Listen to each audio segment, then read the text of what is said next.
Hello, I'm from the something agency. Would you like to book DJ Willie D, Winky D, Piss Pants, DJ Winky Flip Flop? Do you want him? Oh, do you want Jaguar Skills? No. All right then. Bye.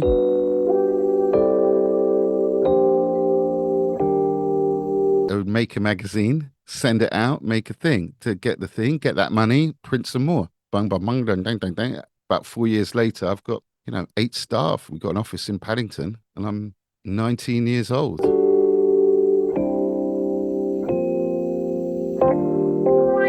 If you do have a passion and if you blindly just follow that, it will take you on a fucking adventure. That's 100% sure. And that adventure is mad.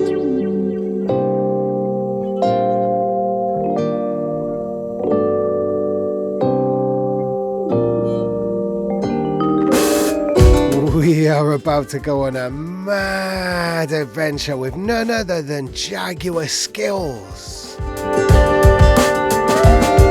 It's the One More Thing podcast with me, Dave Columbo Jenkins, and today we are in the company of an incredibly inspiring and talented individual. He's a man who we've all enjoyed and been entertained by, either in a club or festivals or on the radio or any other outlet he chooses to demonstrate his ninja-like chops on. Yeah, due to his signature face mask, if he walked past you on the street, you wouldn't even know it's him.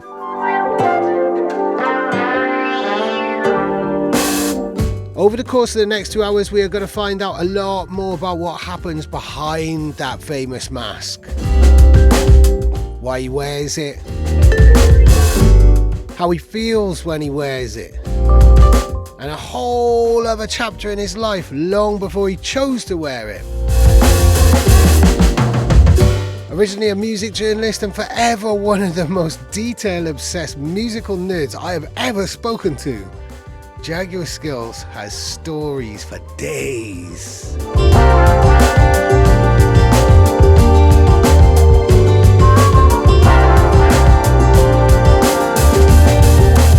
And as he prepares to celebrate 50 years of hip-hop with his awesome hip-hop time bomb project, I catch up with him for what is, without doubt, his deepest and most revealing interview of his career. Buckle up, hold tight, get to know. One more thing. Mr. Jaguar Skills, thank you very much for joining me on the One More Thing podcast. How are you, man? Yeah, very well. Thanks, man. Thanks, Dave. Cool. Right. I wanted to start. I like to start an interview with a quote, and it's especially cool if I've interviewed you a bunch of times. And I think this is pretty much the first quote that I can remember from our first interview years ago. It would have been about 10 years ago on UKF. And I'm wondering how true it is now to where you are now, 10 years later, really, in 2023. So It goes, I'm in your face. It's like the Prodigy being DJ'd by Funkmaster Flex. It's like an X-rated version of Yoda. It's like a brick thrown in your face at high speed by a guy in a mask. So that was the first kind of quote that stood out to me. I used it as the intro for our first interview. We did about 3 or 4, about 10 years ago. It was the only times we spoke. We've never actually met each other. It's always been on the phone. But that really stood out to me. And the minute I looked up the old interview this morning, I was like, wow, it took me back 10 years. So where does that fit in now? Does that even sound like you anymore? What a bold call to action statement that was, wasn't it? What a quote. Well, I did feel like that back then. I feel a little bit more relaxed now. I feel I don't need to smash you in your face anymore. I think I've smashed enough people in the face now for me to relax a little bit. It was actually in relation to the KRS-One record. Right.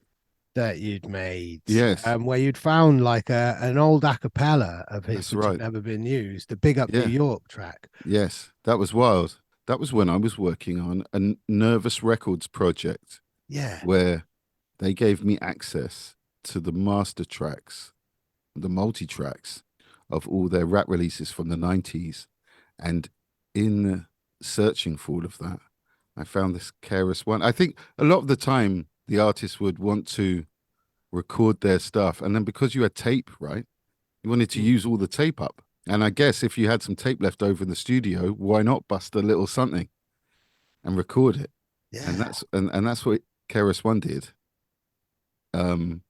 on an artist that he was producing. And so it was on, I believe it was on even on like a stem that was for just the beat was on it. And at the end, there was this a cappella. And I was like, what the fuck's this? Yeah, made a tune out of it. Brilliant. And actually wanted to be like to have it like as a new tune with KRS-One produced by me. But it ended up being a remix, Jaguar Skills remix of this tune, Big Up New York. And the funny thing is that I actually invented that chorus out by chopping his lyrics up, and Oh wow. he didn't, he thought he came up with it, but I just let it. Right, I don't want to argue with KRS-One, whatever. No. But yeah, it's interesting, isn't it? How it Yeah, goes. yeah. One of millions, I would imagine, of interesting situations that you found yourself in over the Right. course of your career, where you've been allowed access, with Nervous Records, or Mm, recently, with your hip hop time bomb projects, mm. where suddenly you were being given access to tapes or multi-tracks or samples or sources, which would previously have never been released or anything like that, or basically kid in a candy store moments for you, where Yes. someone opens a door like Willy Wonka's chocolate factory. It's like, right, Mhm. be as creative as you like with this. I mean, Right. these situations have happened quite a lot in your career, haven't they? Yeah. I seem to generate them. I seem to be the sort of conduit for like people wanting to give me their tapes of stuff. It was really weird. Like, I mean, even at the very big in the 90s, I that was happening to me, and I wasn't even a producer or a DJ. It was strange. Like the amount of things that I got before anyone else was wild, man.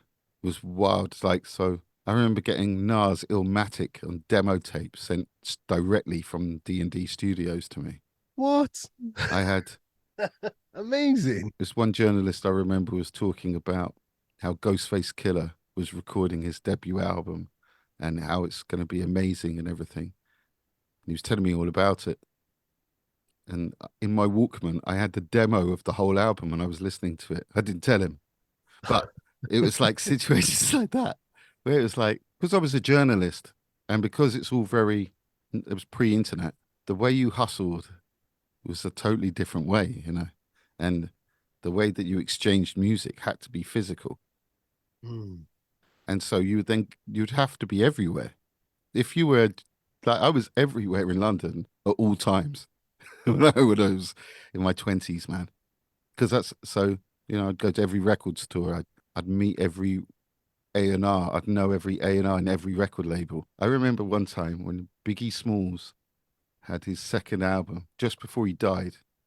I was invited to New York to the studio and he played it, right? There was about Wow. 7 people there and I was one of them. And he played the album to us, right? What? And then I got a copy of it. And then the next guy I saw was somebody at Columbia Records and they were like, "What's the new album? Oh my God, what's it like?" And we listened to it. And then I got something from them. And then I would go to another label and then I would trade off some other stuff and I'd end up having so many things. It was wild. And I wasn't even DJing then, but I was a journalist and that was important. Like an underground, really enthusiastic hip hop journalist who really fucking loved it. And so Yeah. I turned out to be sort of one of a few people, I guess. There was a few people like that who are like the barometers of, it was important that maybe an A&R person had people like that around popping in because then they'd get a sort of temperature of what the record's like to somebody who really loves it, you know. Yeah. Yeah, absolutely. I want to relish in your journalism days for a moment as a music journalist myself, and somebody who's come from magazines as well, which is not so much of a popular format these days, really, but the whole No, craft of that magazines. means you're So old. That's what that means, my friend. no comment. Yeah, I'm definitely old. I'm proudly old. I'm Good, enjoying being old. good. Same. Was music journalism, was that a happy accident, or was that a perceived choice which you'd made career That wise? was it was this. It was terrible, not non-academic at school, very non-academic at school. It's a bit of a cliche, but I did feel I was a bit different to all my mates, just in the way that I thought about stuff. Mm. I've never been afraid just to try it, you know, just to try something. And if it doesn't work, well, then office job awaits. And so I think the concept of the office job scared me so much. It was like, what do I do? What can I fucking do to escape the concept of an office job, you know? Yeah. And and so I used to read the Source magazine, which was one of the first hip hop magazine, and basically it was the only really amazing hip hop magazine that came from America. And I would go to Tower Records in Piccadilly Circus in London, and that would take about an hour and a half on the train from where I grew up. And I'd go directly to Piccadilly Circus, get the Source magazine, and I could afford one hip hop CD, and I'd read the magazine there, and then see what the reviews were to spend Yes. my money on the thing, right? And then I'd maybe pick a few other magazines up and sort of check what they were saying about, you know, about records, whatever, and I'd pick the thing. And I fucking loved the Source magazine, man. And I loved the idea of getting of just hip hop. I loved hip hop. And so there wasn't many places where you could check what was going on, the news and everything. And England had Hip Hop Connection, this magazine, which Mm. was basically the co-op to the Source's Waitrose. You know what I mean?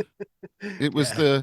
the Aldi, and but it had British rappers on there that the Source didn't have. But the Source was like had some magic about it. It came from New York.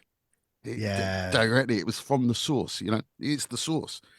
And so I said to my friend, I'd love to have a magazine like the Source. Wouldn't it be amazing?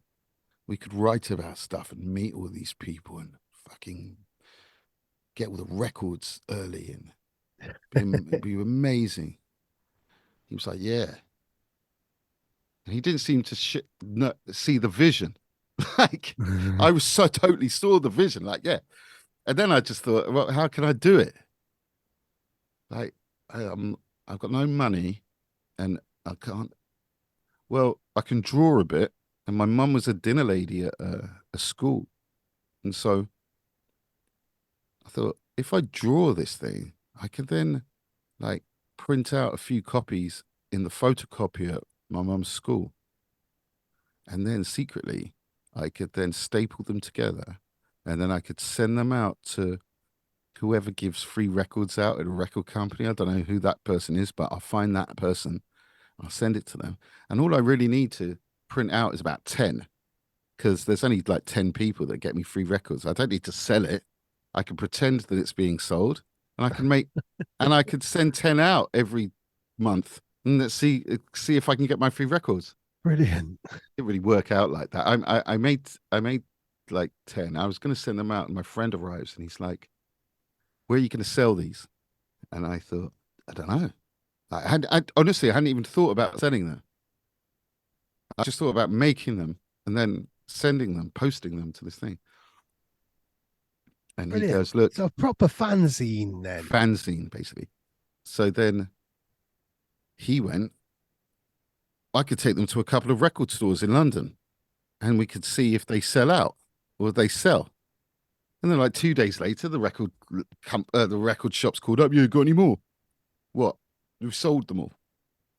You what? I just thought Brilliant. you fucking what? And then so that happened every few weeks. I would make a magazine, send it out, make a thing to get the thing, get that money, print some more. Bang, bang, bang, dang, dang, dang, dang. About 4 years later, I've got, 8 staff. We've got an office in Paddington and I'm 19 years old. Wow. How about that? Wild. Like we were getting about £40,000 revenue in from adverts every issue, but it cost about 30 grand to print. That sounds about right. So this is all kind of news to me because you are behind the mask for a reason, and a lot of this isn't public knowledge, really. And Right. I'm even though somebody who's followed you for a long time and spoken to you, I was unaware of this until fairly Right. recently. So bring Right. anybody who's listening up to speed. Right. So it was called Down Low, and it was a fanzine. And then at one point, fairly early, my girlfriend at the time, her brother was a super duper designer, and he was like maybe 15 years older than me. He went, I could design that for you if you want. And I went, yeah. And they designed this mad looking magazine, man. And it was mad.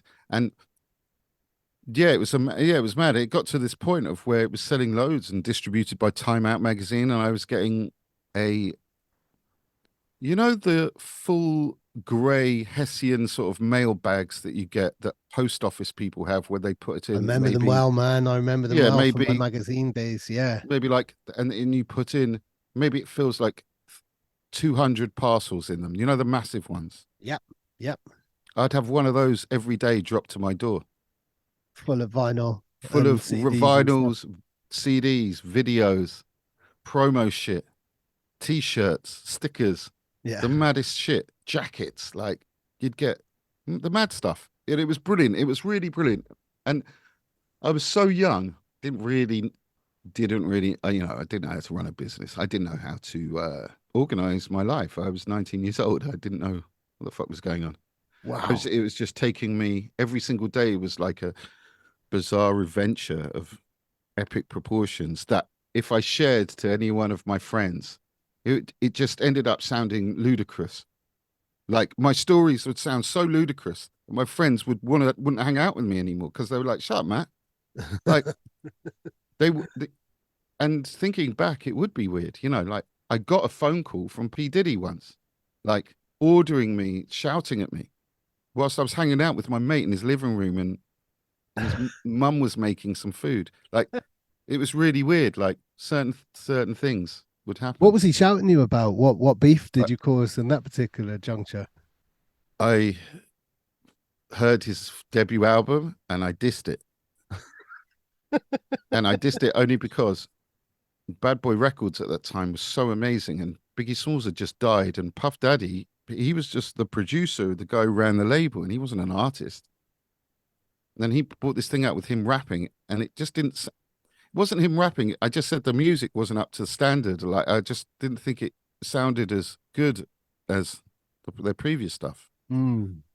And he shouted at me. He was like, "Yo, did you write this shit?" He actually he said he said something like, "Nobody has ever said that shit. Nobody disses me like that." And you know what? I fucking changed it so no one can fucking diss it now. I fucking changed the music because you said that. Nobody's fucking dissed me. I fucking changed it so you can't fucking diss me. None of these motherfuckers can diss me. Just like He changed the rant. music off the Yeah, basis of your maybe. wow. Um, Wow. and loads of things like that, like almost on a daily basis. It was Well, just like being visited, I haven't been invited to listen to Biggie Small album with him, with a small group of 7 people, like you mentioned before. These were regular events then, yeah, really. yeah. So there was one time, I wanted to interview DJ Premier. He didn't do many interviews at that time. I didn't, and I walked into work thinking I really want to interview DJ Premier, like, and I'd put him on the cover, and I was putting people on covers of magazines that wasn't you weren't promoting. I didn't care if you were promoting your album or not. Yeah. Like, I want to interview you. And if you're like DJ Premier, he wasn't promoting any album. And usually the people that you were given to interview were promoting something. Always. Yeah. That's why you do interviews. But I was more like, whoever I was into at the time, I just wanted to meet them and just hang out and sort of see how they did it, really. Or not Yeah. even that. It was just I was so into it. Like, even thinking about meeting DJ Premier, I'd get fucking excited about it and just thought of it. Like, all the things I could ask him. Yeah. And so go into the office, get this phone call. "Hi, this is Jody from Chrysalis Records. Hey Jody, how you doing? Yeah, do you want to interview DJ Premier?" That's how it happened. And I went, "Yeah." Brilliant. He goes, "All right, well, we can fly you to D&D Studios now and you can meet him tonight." And I went, Oh, wow. "Fucking." And the mad thing was, I was so broke at the time. So all these mad things were happening, but I didn't have any money or any money to eat or anything. So I'd go off on a mad. I'd go to New York with no money, nothing, like no bag, nothing, or passport. That's it, and just hope and fucking pray that something I could eat or something. So I was nuts. What a nutter. So I went to New York, sat with the interview, and the PR person went, "Okay, he doesn't really like being interviewed, right? So I'll give you like 15 minutes, right? And when I do the hand signal, you just leave. Say you're right. And I went, yeah, all right, okay, you're like fine, 15 minutes. So I get there and Primo comes in. He goes, can you roll joints? Can you roll a blunt? Hmm. And I went, yeah. And he threw this humongous bag of weed, massive bag of weed, dude. Go on. It was really massive. And it was rolled up like a massive, like sausage, but it was huge. He threw it at me. It was roll some blunts. So I was like, all right. And then I was in the studio for about 13 hours with him. And he Wow. The told me 15 minutes the that 15 signal minutes was turned nothing into then. 13 hours. Yes. Then Primo showed me how to use the MPC. He then showed me how he made this beat by this guy called, he showed me how to, he made this tune called Can't Stop the Profit. It was from a J. Rue, the Damager album. It's like one of my favorite tunes. He showed me how he made that. Then Guru came in. What? Yeah. And Guru stood there and he was there for about 2 minutes. And then he said to me, he had this voice, man. He had this crazy voice, yo. And he said, yo, Primo's giving you gems, kid. He's giving you all the jewels, man. And I went, right. Amazing. And he goes, yo, keep What? your ears open, yo. He never does this, man. Well, I don't know why he's doing it. And I was sitting in this chair and Primo said to me, do you know who sat in that chair? I go, who? He goes, Big Daddy Kane, Biggie Smalls, Tupac, fucking, Oh, he listed man. Q-Tip. He listed every single amazing person sat in this chair that I was sitting in, talking to him whilst he was showing me the thing. It was just like the wildest dream come true. And then he left. He looked up. He went, yo, peace, kid. And he went. And then I was just left in fucking downtown New York. Didn't know where I was going. Nothing. I had a hotel and found my way home. That was that. But it was lots of those types of things. Brilliant. That's incredible. I mean, I can relate to so much of that in terms of being this skint journalist who's in it for the love, and you go to these crazy places and you get flown around, and you might get put up in a really nice hotel, and you get taken for a fancy meal, but You in don't your have the credit pocket, card to put even on the hotel bill, like when they ask for a credit card. I don't have one. yeah, Well, and they're like, what the fuck? yeah. Um, Or you that's do, but that's literally all your money, and it's taken you overdrawn, uh, and this has happened yeah, and left me stranded in New York, where you've yes. ended up, you've given them your cash card, and I know, they've and they've earmarked taken their out all money, your and you, money. yeah, yeah, so you can't spend any money, you can't Don't even worry, get a hot dog. you'll get it, you'll get it back in 2 weeks. Don't worry about it. Well, that was all my money in the and, you know, I remember in a hotel where I had $5, right, and there was the hotel menu, and it had all the shit that I couldn't afford. But then it had greens, fries, mash, $5, right? Boom, there you go. That's your meal. So I went, I'll have that. And then the guy arrived, and he goes, yeah, that's $20. And I go, but Oh it no. says. Then he goes, no, man, each one's $5. And he goes, Oh no. who would order fries, mash, and beans or something? He goes, who does that? And I go, dude, I go, I've got no money, man. I can't. And he goes, yo, just have it. Just have it. I won't tell him. Just take it. He was really cool.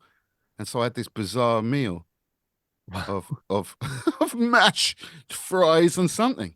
But you know, but the thing is this: all of these experiences only sort of happen when you are skint, when you Yeah. are when these magical things happen when you have thrown out all logic and have just gone for it. Like if you did have money, you wouldn't be in that situation that would have led you to the situation. If I had money, I wouldn't have hung out with Primo for 13 hours. I would have popped in for 15 minutes and gone back to my hotel and had a room service and watched a movie or whatever. Do you know what I mean? Why do you think he warmed to you in such a way then? And Some, it is lovely when people kind of trust you and you make that connection and it's yeah, something beyond any logic or explanation. It's right. vibes, isn't it, really, when you link with somebody? But why do you think he trusted you in that way and gave Because you those gems? I was a young English nerd who somehow arrived in his orbit, and and they're like, "How the fuck did you get here?" You know, Yeah. I've got this guy. He's like so out of water. I look like Napoleon Dynamite, dude. It's like I look like, I'm telling you, that's what I look like. I look like Napoleon, a hip hop Napoleon Dynamite, like the super nerd. Like, have you ever seen Nardwar? Yeah, yeah, yeah, Yeah, man. yeah, He's a yeah, legend. yeah. Like how weird he is, Yeah. right? Man, when I was that age, I mean, you could say I am still quite weird wearing a mask and but what I make. But I then, think we're man, going to explore and celebrate your weirdness as this but yeah, conversation but then goes I on. was mad, eccentric, strange, like totally different.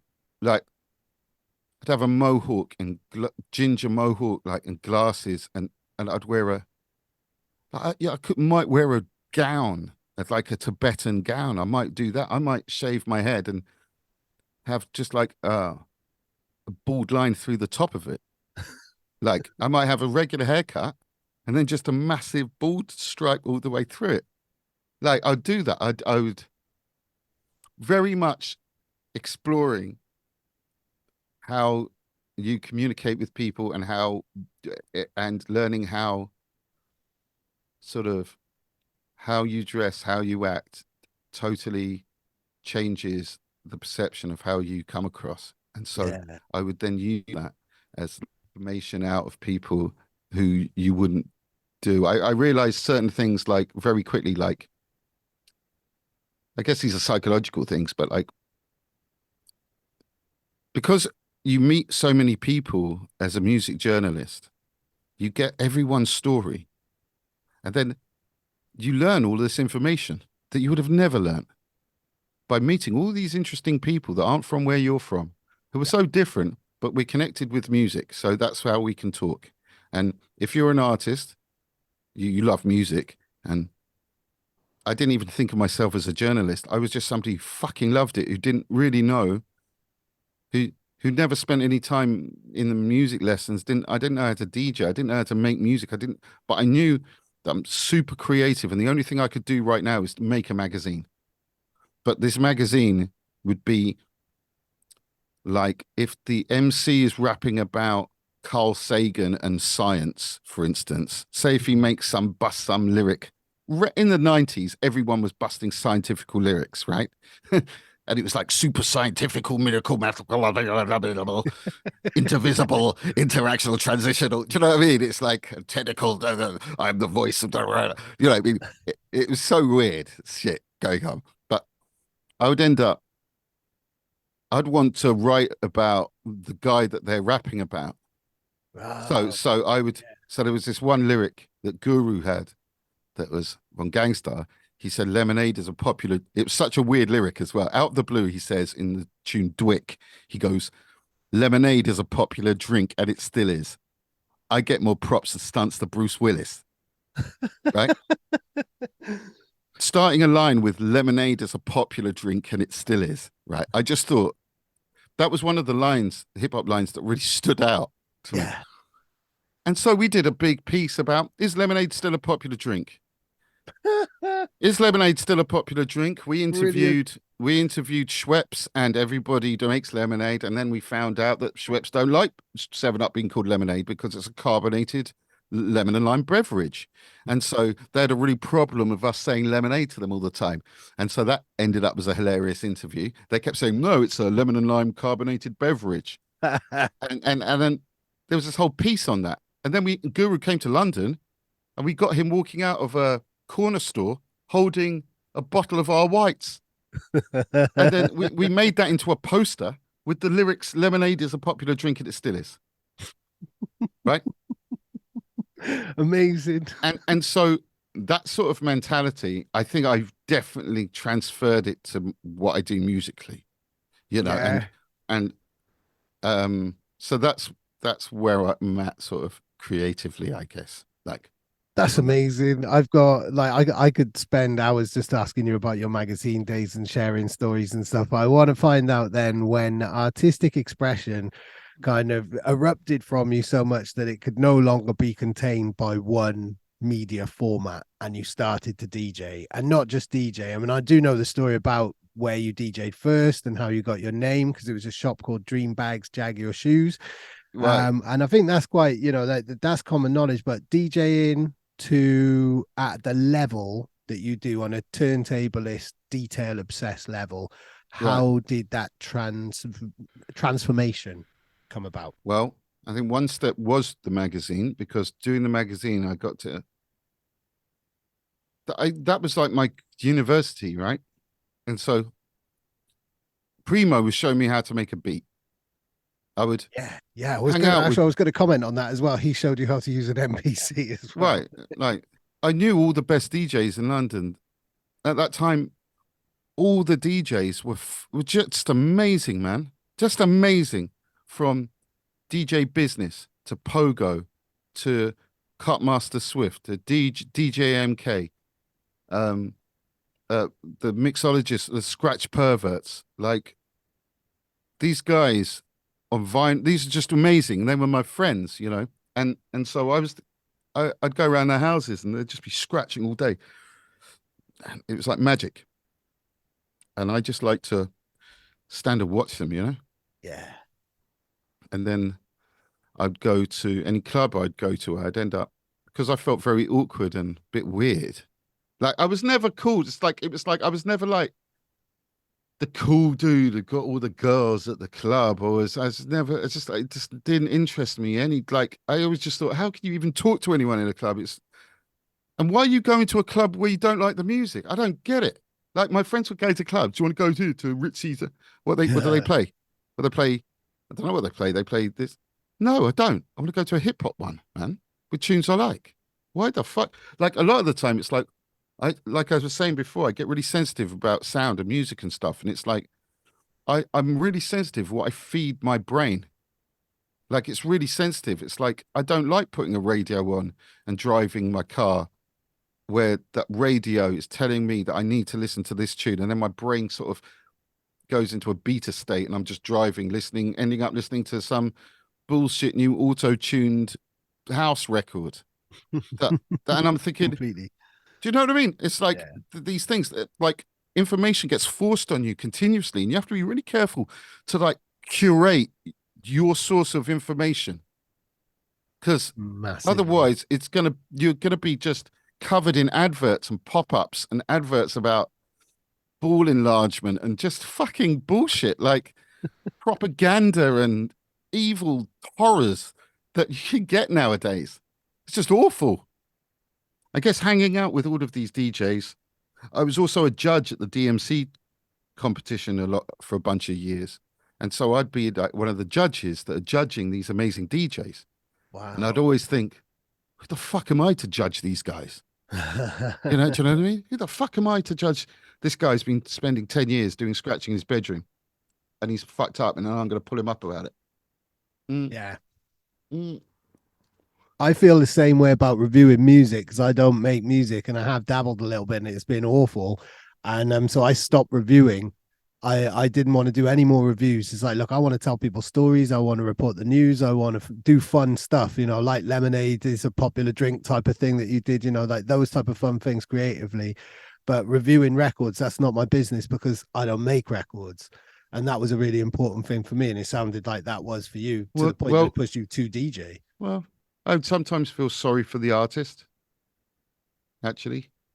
I would sometimes feel that the artist, how can you possibly make any money? It was like, I'm interviewing British rappers who aren't making the greatest records, who are telling me all these stories about what they're going to do and their next moves and stuff. And I'm thinking, man, this record is it's not even good enough to. But I'm supporting the love. I love that you love it and I love it and we love it. And we want to make Yeah. a scene and we love it, right? I was very hesitant always to criticize and hate on the reviews. Yeah. I wanted to make positive stuff. And then I ended up just only reviewing records that I liked, because who needs to know? Like I felt that I was an artist just pretending to be a journalist, right? Or Mm. just I'm an artist, a multi-talented, multi-skilled sort of person who wants to express themselves. And right now I'm doing it in the medium of magazines, but I'm not a hard-nosed journalist. I don't want to upset anyone. I'm really sensitive to what an artist is, and how sensitive they are to Yeah. reviews, how upset you can get, how much you can think about just one thing somebody's done. It can fuck me up for weeks, man. Oh, And so, it can stall, it can pause a career. It can change or people's minds. it did for me at one point, and Wow. for maybe a bunch of years. There's somebody said something and it just fucking fucks with me. And so I'm aware of all of this stuff. And so I just wanted to make a really creative magazine that has all the things that I love, like comic book art. And, one of the guys, Alan Lanning and Andy Lanning, he ended up inventing Guardians of the Galaxy after that. How about Oh, that? Mad, mad, mad. He used to do the comic strips for me. And so wow. that's what I wanted to surround myself around. I didn't want to surround myself around hard-noting, chisel-nosed sort of journalists who want to diss and want to make a name for themselves through their writing. Like I could hardly write. Like my writing was shit, but the love came across. And so I think me absorbing all of that, and then when I ended the magazine, I didn't really know what to do. And Did it end with a bang or did it go out with a bit of no, just ended. They tried to some business guys arrived and they tried to strong arm me into doing stuff. And then so in a meeting, when they were telling me what the new plan was, I just was thinking, whilst they were talking to me, these fucking old men with a clipboard, with a fucking blackboard showing me what was going to happen.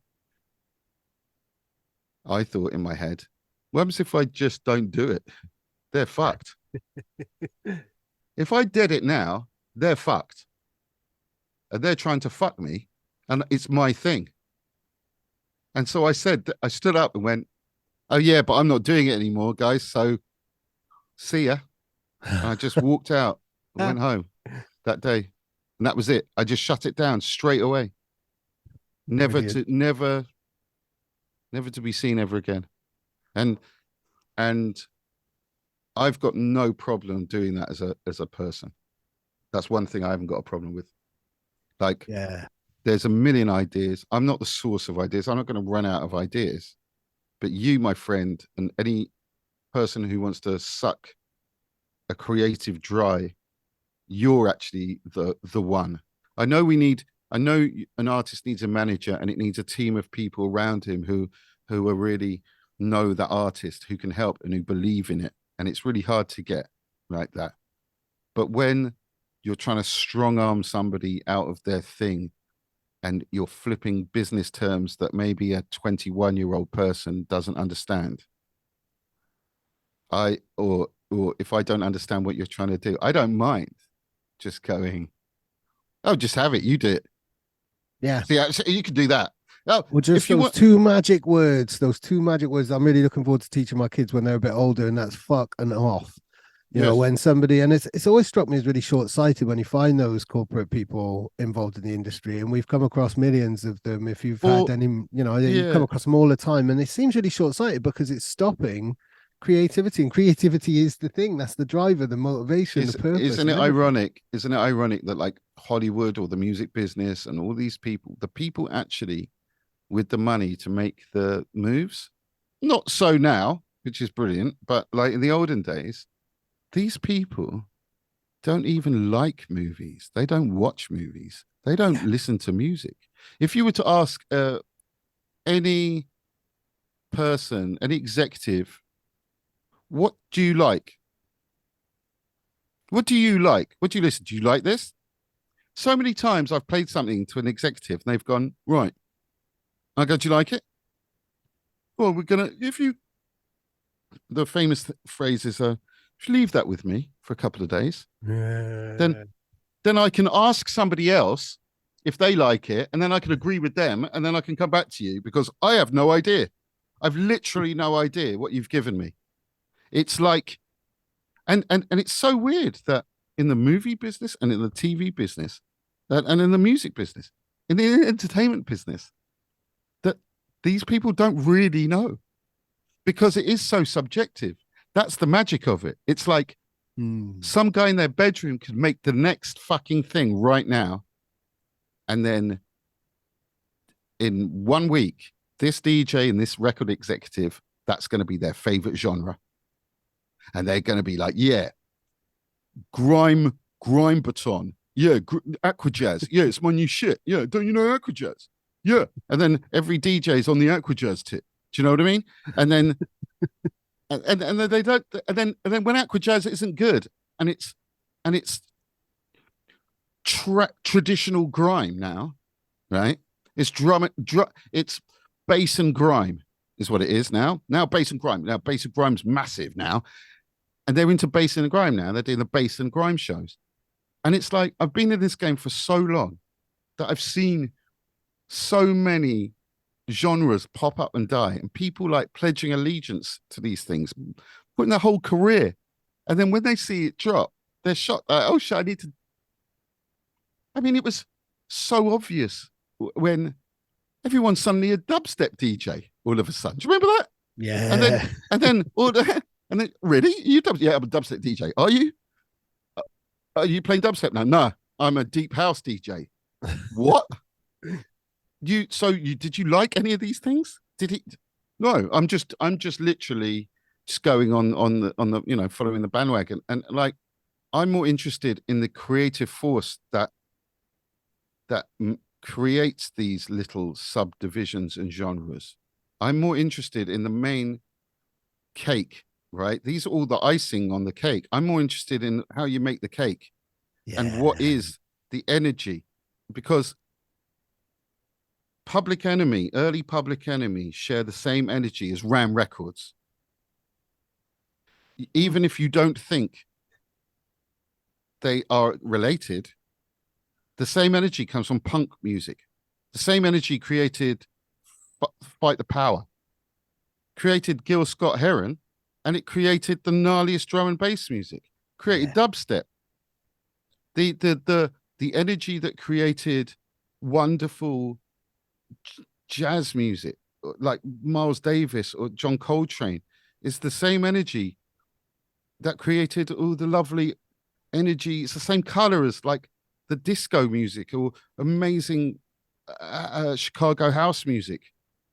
They're not separate things. It's like, it's music. Yeah. These aren't separate things. It's food. Like, it's like maybe one thing's McDonald's and one thing's sushi, but it's all food. And I like McDonald's sometimes. And I love sushi. And I love fucking this steak here. And I love vegan stuff. And that's how I view music. And really my exploration is to try and explore what is the actual energy, or just try and tap into that energy of the emotion. And then whatever comes out, it comes out. Whatever comes out, I make. And I'm not interested in what genre it is, or what label you've put on it, or what a journalist thinks that what I'm going to do is, because I've got this journalist in my head continuously that is criticizing my work whilst I'm making it. Right. And it sounds familiar. I think if I wasn't a journalist before, I wouldn't have this voice. If I hadn't done my magazine, I don't think I would have that voice. I'd be unaware of that. And maybe I'd be able to work smoother without less sort of turmoil. I think that voice would exist, but it'd have a different accent. Maybe wear a different suit or something. Yeah. It's the overthinking, horrible self-critic. I'm really interested in the comment that was made. Yeah, and when you said you had a negative comment before and how it really fucked you. At what point was that, and who was it? It was actually in the point where, and that happens for all artists.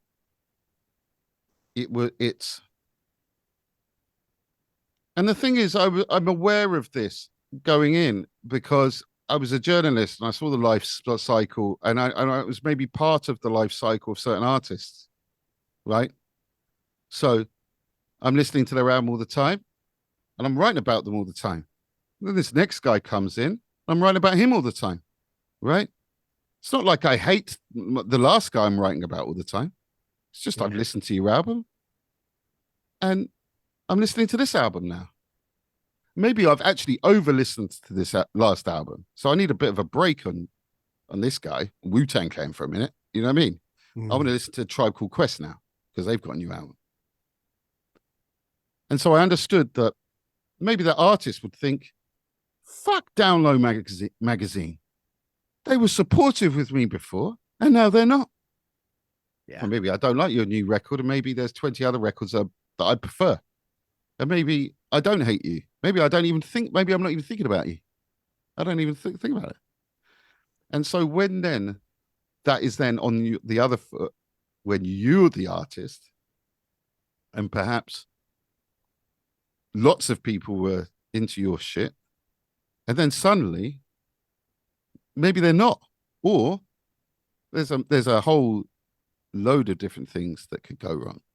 Maybe your manager is not into being a manager anymore. Maybe they want to fucking start a coffee company. So maybe they're not in your shit, and maybe they've put they've kind of dropped the ball a bit. And in this game, you have to be on the ball every single day. Yeah. Right? Because Tiger Skills is going to come in, take your spot, Jaguar Skills. And if you're not practicing continuously, there's a dude that is practicing, who's watched you, copied all your shit, and copied 20 other guys who's better than you. He's younger than you. He's got no bills to pay. He's doing it 24/7. He's got no kids. This is his life. He's obsessed. It's like a kid. Like you were. Yeah. And then maybe you make a bit of money and you think, oh, I can spend a month in fucking Thailand. I love Thailand. Let me spend a month there. Oh, I hate January. It's horrible in England. Let me spend a month in Thailand. Then maybe when you come back, you go, shit, because the other guy's been working all over Christmas and all over the time to get you, and you haven't done anything. You've got no content. And then maybe the manager leaves, and then maybe there's another manager arrives. He doesn't even know you. And maybe he doesn't even know that you did anything. And so maybe he doesn't even know the contacts that this other guy knew. And so, and also in this game as well, which is interesting, that nobody ever wants to take any blame in any artist's career, because a manager is very much like a guy on the side who would be, and I think there's loads of different characters for a manager, but a manager really needs to be so into your shit, and so he needs to have the faith that you have, right? He doesn't necessarily need to know what you're doing, but he needs to have the same energy that you bring to making your product. He's got the skills that I haven't got to then go off and sell that. And he needs to sell that with confidence. What do you mean you're not booking Jag Skills? He's the fucking, come on, mate. All right, then. Well, you could have a guy goes, hello, I'm from the something agency. Would you like to book DJ Willie D? Winky D? Piss Pants? DJ Winky Flip Flop? Do you want him? Oh, do you want Jaguar Skills? No? All right, then, bye. And then they could go, yeah, well, I tried. Yeah. Well, I really tried. They don't want you. But wait a minute, I was main stage for that festival last year. They don't want me at all? Well, I did try. They said they're booked up. That's really weird. So maybe you might call up the promoter. Hey, man, sorry if I didn't make it this year. Oh, really? Nobody spoke to me. You have to be talking all the time. You have to be in it. It's like a little gang. And maybe the energy wears off sometimes. Maybe then you have to change your gang. Or maybe maybe you realize, wait a minute, actually, I haven't put anything out that's up to my level. Maybe I'm just used to, maybe I've got sloppy. Maybe I'm just being lazy. Maybe I haven't got the energy that I had before. Maybe I need to find that if I want to continue doing this. And so I was in a position where I was very unsure of where my future was taking me, because I saw all these different people take over my spots, and no one seemed to give a shit. Like, I gave a shit, and I really gave a shit with everything I do. I really give a shit, man. Yeah, because I was And going to say I can't think of any point where it's felt like you're resting on your laurels in any type of way, like you no, see some artists do in the way that you've just explained. The people around you clearly did. mm, mm, you don't want to be making something and just throwing it into the ether. You want a plan, right? That's not a lot to ask for, but I do know that I love what I make, and I do want at least some appreciate it. I just want to get it to the people who would appreciate it, Yeah. and and I know that if you do that, we can all make loads of money as well, which is this brilliant added bonus of what occurs when you actually do make something solid and good. You know, And when the system works, then isn't it? When yeah, the yeah, it's right when people are working with the you and they right get it to person, the yeah, right like audience, they identify the people yes, who are going to resonate with what you're doing, they and do their that's when the job. system can work. Yeah, Yeah. they do their job that they're and I also don't mind if when people go, oh yeah, you know what, Jag, I fucked up. I was thinking, am I making like the worst thing in the world? Like what? How could I not be getting work? Or how can I? This is really weird. But So we kind of jumped in time here, haven't we? This is a lot more I mean, recently, I this think, isn't it? no, this is like I was saying, really, it's the life cycle of an artist. You can have big and really as well. It's the mindset. It's like if I can share anything to any other artist listening, it's like it's more like a mindset. It's like it appears your career is big now, and it might appear that your career isn't big now, but that's not the thing. The thing is that if you're on the road and doing what you love every day, that's it. Yeah. Because if you then think, if you start comparing what it was in the past to what it is now or to what it might be in the future or looking, it's like the comparison like making comparisons is it just removes all happiness. It just takes all your happiness away.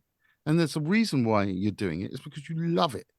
And it's because you have a connection with a very spiritual thing, I believe, which is you are a conduit for like the collective unconscious to get your ideas out. It's like the more open you are, you're lucky enough to have a direct connection with the source of creativity, and you're the vessel to bring it out. And if you view it like that, rather than oh shit, if that guy's going to do that, I have to copy this guy to do that. You'll never win in this game. You'll Yep. never ever win copying Yeah. somebody because they're doing it, and like they created that style because they love that style. And for you just to jump on board, they've spent 10 years developing this style. This is all they do. This is them. You can't have that style. You make your own style. And a lot of it comes from my love for hip hop, early hip hop, because in the 80s, late 80s, and early 90s, you couldn't sound like anyone else. You couldn't. It was like you'd get dissed and no one would want to buy your record, and it would just be the worst thing. Everyone had a different voice, and everybody's got the ability to bring themselves. You just have to be brave enough, and you know, all the nutters are the ones that change the world, man, with the crazy ideas that nobody ever, everyone thought, oh, that's a nut, that's mad, you're mad, you'll never do that, that's mad. And then when they do it, it changes the world, and then and it just goes on and on and on. And so I've decided to, I've learned to change my mindset entirely, and so now creatively, just where I am now is like I was saying before, viewing it like this, and it's just a gift to be able to do it. That's where all the greatest stuff comes out, and that's where I'm at now, I think. Yeah. I love that. I love that. And I think you need to go on that journey to get to that point mentally where you can kind of live in the moment. And that's where you're at now to bring things up to speed. I mean, it's almost like you're kind of you're at the start of not just a new chapter, but a new book in terms of where how you feel creatively. Yeah, yeah, 100%. I look at DJs and their career and musicians and artists, and it does seem to be a point. where if you hang on that bit longer, you suddenly become discovered by other people who never heard you before, who haven't got any baggage. There's no relation. They've discovered you. And then they discover your work. And then they go, fucking hell, who the hell is this? What the shit? Yeah. And then you get a whole new career. And you look at people like maybe David Rodigan. I look at David Rodigan. He's loved reggae since day one, right? But there was one point where he was just doing the drive time show on Kiss. Yeah, and he wasn't really flexing that reggae thing. Maybe there was a little peak in his career and maybe this was the thing. But then suddenly he was back as the reggae guy because he was always, his knowledge, the knowledge and love, it can't be battered down. And the people that want to hold you down in this game, they're in and out, man. They arrive for 2 years and then there's another guy takes over. That's how working for somebody works. That's how it works. You get sacked, you get hired. Yeah. It's interchangeable. But for an artist, it's you, it's your life. It's my life, man. And so that's never going to go. And as long as I'm alive, I'm going to keep doing that. And so if anyone's ever discouraged at any point in their career of anything creatively, you just have to think, man, like, do you want to work at the fucking grey office? And is that what you want to do? It's more like, I don't do criminal activity because I just don't want to get fucked in the arse in prison. You know what I mean? if you did get fucked in the arse in prison, or there was another whole different thing, maybe I would. But like, it's preventatory. Do you know what I mean? It's the same thing for my career. It's like, can't, I fucking can't. I can't work in the office. No way. That would just kill me. It's like this thing's behind me, and so I'm just dodging it. Looming up behind it you, is. like It's continuously looming, and I'm trying to dodge it all the time. And so far, I've done it. Yeah, you've done it incredibly well. I mean, we're kind of jumping back and forth here, but I've wondered if how your anonymity has helped that or hindered that, because the anonymity came about through your connections with the hip hop world and the magazine, I think, wasn't it? Yeah. There was also a moment in my life where they made a whole TV documentary that was on BBC One twice a week for 2 years, and I became really famous unexpectedly. And it was a pre-show that was before Big Brother, that was the very first, what do they call it? Docu-soaps. It was called a docu-soap. Wow. Right? And it was a show, and they just found me working in my office, and they thought clearly that I was a bit of a weird, funny oddball. And so they decided to film me continuously for maybe 2 years everywhere I went. So this was during the download days then? Yeah. And I agreed to it because I just thought this is great publicity for my magazine. In fact, when it came out, I'd ended my magazine. So that was ironic. And everyone was asking, and it was so weird, man. It was so weird to be suddenly recognized in the street continuously by everyone. Oh, that must have been horrible. It was the weirdest thing. It was so weird, man. It was so weird. So everybody was watching this show, and it was edited as like it'd never been done before, really. So it's like I'm watching it like, you just edited that together to make it sound like I've done this thing.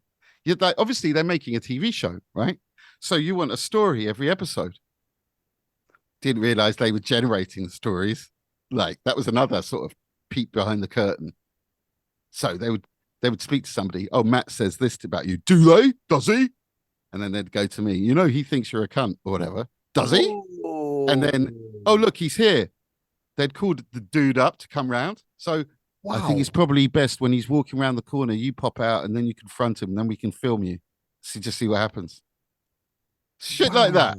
So this is like a kind of real primordial made in Chelsea or Georgia Shore. Exactly. Or like it's that, exactly that. Yeah. Oh, but you didn't have the, when they have the cut scenes where it's like, yeah, well, when he started shouting me, I didn't know what to do. I think I was fairly angry. You know, when they have those cut Yeah, scenes, yeah, yeah, yeah. they didn't have any of that shit. It was just like quite raw. You know what I mean? But it was on BBC One, prime time, Wow. twice a week. And I'd have people, there'd be like reviews in newspapers with people writing about me.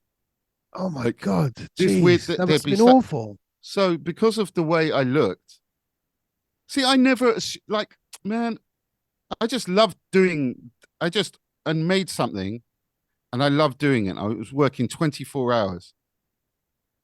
They thought it was hilarious that I was this white guy who looked like this doing a black music hip hop magazine, right? They didn't know my history about where I'm from or what I've had to do. And you're just taking it straight face value. Like there's a nerd, white nerd. They all assumed that I was really wealthy or rich or I was had some fund because I was doing this. They didn't assume that I was living in the fucking office uh in a I had a secret key that the designer gave me and I was living in the attic and brushing my teeth like in the bathroom before they and I'd leave at 7:30 and then pop in at 7:45 when someone had come in to look like I'd just arrived, right? And so I was living hardcore. I was loving. I was just wanted to make this magazine, obsessed. And so when people filmed me, some people saw that. Other people took it a totally different way. Other people said that I was a spoiled idiot, like really horrible stuff. Other people thought I was this sort of driven genius. Other people thought I needed a cuddle. Other people felt really sorry for me. Other people thought that I wasn't working hard enough and I wasn't doing my business right. Other people thought this, and it would be people that I know, like people's parents and stuff. My friends' parents, like one of my friends' parents said, "Yeah, but you're a real dickhead, aren't you, Matt? You know, you're a real stupid idiot. I'm watching you. I thought you were like fucking really like. Is this how you carry on?" Like he was really upset. This other really hard rapper guy came up to me, Matt. Yeah, is you from the magazine? Yeah, man, you're really endearing. I was like, thanks. No, honestly, like I was with my missus. We thought, man, you need a hug, man. Love what you're doing. Respect. I was walking out of a shop once. There's this tramp, Labrador Grove. There's a tramp on the side. Excuse me, beggar. Do you want to excuse me? You got any change? Looks at me, stands up. Oh, mate. Changes his whole shit. Shit, man. Are you still doing your magazine? I was like, no. Oh, man. I loved you. You're wicked. Fucking hell, yeah. Fight the power, man. Gets back and Brilliant. pretends to be back again. You know, you'd have people in a club. I had this one guy, I'm leaning back, having a drink, just looking at something. He just comes in. Yeah, Matt. So, you know, when you said that, like, I was thinking this, like as if he knew me and as if he went straight into a conversation with me, just like straight in halfway through a conversation, this stranger. And there was this, let me just say one, this other time, I was in the northern part of Cyprus in a my dad worked for some military stuff, right? So I managed to go to the northern part of Cyprus where no foreigner or even any civilian can go to. There's Yeah. this amazing bit on the very top of Cyprus that has got white sands, and they call it the cow pass, and it's unbelievable. It's like the sand is like talcum powder. It literally is. It's wild. Like you imagine what a tropical paradise would It's be, like type of thing. talcum powder. It was wild, man. Like literally like that. I'm not exaggerating. It was like powder, and it was white. And my dad was doing some work. I'm in the middle of nowhere that you can't even get on. And I sit on the edge of it, on the corner of this rock, and there's a book, reading a book, and I see a dot in the distance, and it's coming towards me. It's a person. I'm like fucking hell. It's getting bigger and bigger and bigger. There's this dude. And he stands in front of me and he goes, "You're that cunt from TV." That's what he said. "You're the cunt from TV, right?" And I went, "Yeah." And then he hadn't worked out what he was going to say to me. Oh And man. it's like, I saw the public, how they are to people who are on TV or that they assume as some sort of magical celebrity that's And at that point, I think subconsciously I realized that, or maybe when I was realized, maybe at the point when I realized that shit, I can be recognized as this guy from somebody, might recognize me as this guy. Some people might recognize me from the magazine, but really, ultimately, I can't have this thing happen to me again because Yeah. it was truly bizarre, man. Wow. And I'm definitely not the person, even anyway, that likes. Weirdly, I like to talk, but I find it a bit difficult if you approach me and I don't know who you are to make small talk. I find it very difficult to do that, right? So anyone approach me anyway, I find it a bit awkward. I try to be Especially called. when they kind of speak to you like they know you, because people do feel like they know you when you're putting yourself out there into the world all the time. People do feel like they kind of know you, and especially in that circumstance is really weird because it's being edited. So people have got this very false, skewed image of who you are if they've just seen you on the telly. But when they come up and suddenly start talking to you, like you say, like it's almost halfway through a conversation, or it's like, whoa, did I just miss the last 20 minutes or something? Like, whoa, Yeah. like how have we suddenly got to this point? Yeah, I think people kind of feel there's this entitlement, isn't it? The minute that you're Well, famous or out into the public realm, people feel that they can say anything or share any opinion. right, right. But I've never wanted to be like, I wanted always my work to do the talking, Yeah. right? That's me more than you could possibly know. Like any given time, anyone hears any of my mixes or anything that I've done, that is how I'm feeling when I was making it. It's like my emotions in audio form. That is how I'm feeling. If it's a sort of sad melancholy mix, that's how I was feeling. If it's mental and fully gun ho, that's how I'm feeling, right? And that's how I express myself through doing this. It's not like I make something for a market. Yeah. That is not. Yeah. But I realized doing this TV show was that you're judging my magazine by what I look like, about how I talk, about how I dress, about how it's edited. That's what you're judging my work as. When it's nothing to do with that. Do you judge? I mean, they do now. You do judge a film by its director or whatever, and how I'm afraid you sort of do. It's all very much judging and cancelling now. But I never wanted to be in that position where I wanted my work. I wanted to just get my work and then feel lost in what I've created with my brain. You know what I Yeah. mean? And Yeah. and I want you to go on an adventure. I don't want you to think about me when you're listening to my stuff. I want you to be in that. Yeah. And when you're reading my work or seeing my artwork, I don't want you to. It's just a whole different thing. I don't want to be Puff Daddy or the guy doing nothing. I don't want to be DJ Khaled, somebody who does nothing and gets all the credit. You know what I mean? Or does business moves and does the credit. To me, that's not the magic in art. I don't want to be a. That's why a lot of the time with these business and art, it just gets fucking confusing a lot of the time. It's totally different brain hemispheres, Yeah. even.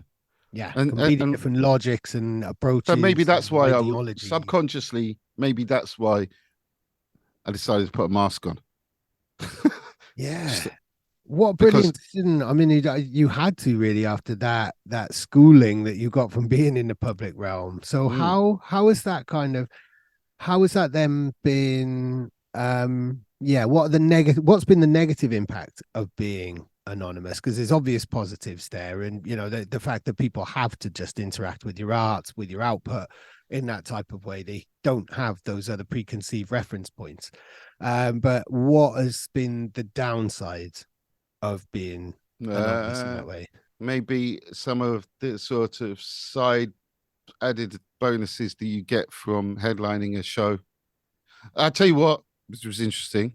I did this one. So there's one point I sell out Coco's in London, big, like great venue. And I sell out. I'm so pleased. It was such a brilliant occasion, right? Skibbity was emceeing and it was just brilliant, right? And afterwards, I take my mask off. I was dying for a cigarette. So I pop out and I open the side door of Coco's, which goes onto the street, Mm. and the door shuts. So I'm thinking that plus I was wearing a mask, right? So it's, of course, right. So it's really hot. That's one of the that's the biggest question I ever get asked, by the way, as a sidebar.